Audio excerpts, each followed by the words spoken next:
Alright guys, here's the current parts for the snapper. We have an extra chain. That's what the chain looks like for the snapper. I might either use this one or the original, not sure. I'm not sure if this is even the original or the new one.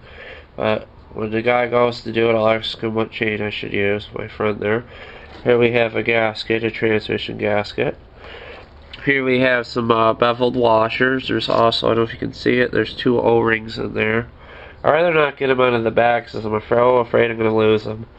Here we have the chain link and internal tooth lock washers. There's a spacer.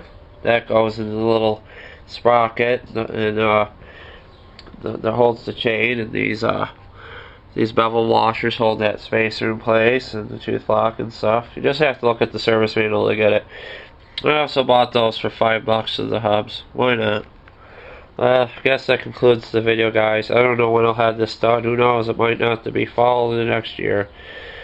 I could probably do it myself, but I'd rather have one of my friends do it right instead of me going at it and make things worse.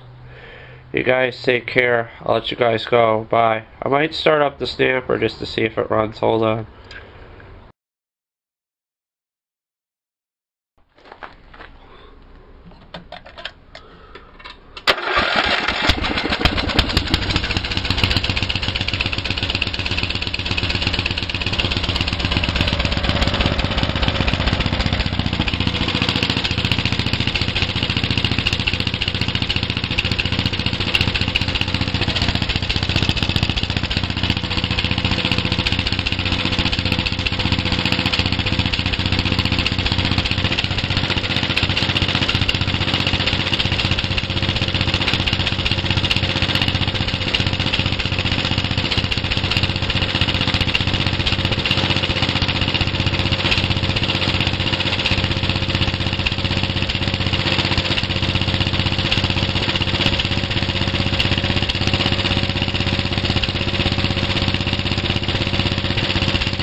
Alright guys, I believe I have a little idle too high. I'll have my friend look at that and get the carburetor right for me.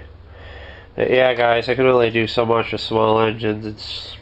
I seem to make things worse when I do stuff. You guys take care, I'll let you go, bye.